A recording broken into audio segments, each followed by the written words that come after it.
So here I'm going to break down why you should consider always going heavier with the kettlebell. Now, when someone's doing the kettlebell, so here's why you should consider going heavier with your kettlebell swing to improve not only the muscle and muscular endurance that you're trying to achieve, but also make it more effective. The problem you have here with an 8 kg is that you end up having to be totally in control of the kettlebell, meaning it doesn't create any opposite force for you to be able to generate. So, what tends to happen is similar to what you've just seen there, is where people will end up just throwing their arms up, doing a whole load of nothing. Because basically, all of that is that. Now, that's the first part, is to consider doing heavier kettlebells to be able to use the force and the weight to create force. Use the weight to create force. Lighter weights cannot generate the right amount of weight. So I always encourage that females look to go anywhere between 16 to 20 to start off with, and males 16 all the way up as heavy as possible, depending on even the development of your muscle or the level of starting point. So, understanding the difference in terms of getting the best swing is very, very important. So, the next step is learning how to keep the consistent flow. Similar to when you push your kids on a swing, there's a consistent flow and a consistent timing that I have to do in order for me to keep that flow going. And it's the same with the kettlebell. I am in control of that consistent flow in order for me to be connected with the kettlebell. Now, doing this is great because you do not want to be able to just throw it up and go as hard as you can, because you will oftentimes lose that control to be with the kettlebell. So I like to do it this way. I want you I want you to think of your power button by tuning it as hard, slowly, slowly, slowly, and then start going up by percentage.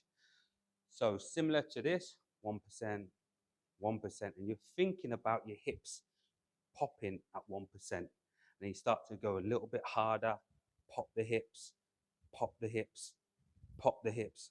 And you go, and you're turning up the power until you can reach 100%. This is very good for you to understand how to keep a consistent flow, stay connected with the kettlebell, and be in control of the power that you put on. The next breakdown is understanding where your hands and arms go through the kettlebell. It's very important that you understand this part, because oftentimes you'll see people just let the kettlebell float through their legs and lift up like this, and they end up just doing stuff like this. Why that is quite not as effective as the hinge fully extending is because you're not maximizing the hinge movement. So this is where, similar to the swing of the pendulum, is that you have to catch the momentum to go through in order for you to then spring out your hips to go forward. Now, where do you push your hands through? You have to learn the difference of squatting down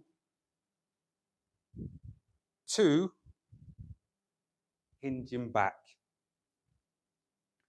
Now, this is a cue where you learn simple movements like this to avoid things like this. So in your mind, you should be thinking hips back, hips back, hips back, rather than down, down.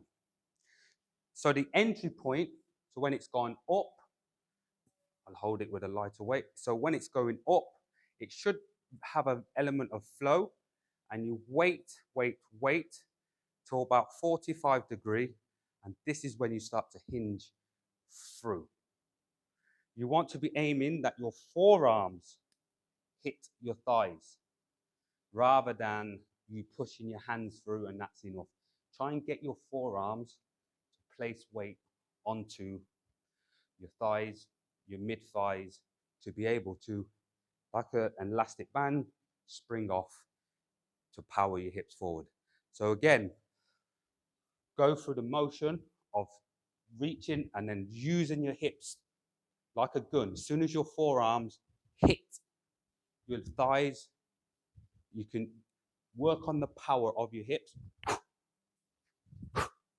and that should then start to send you a cue of when to time your hips to stand up straight, and also making sure that it is really consistent.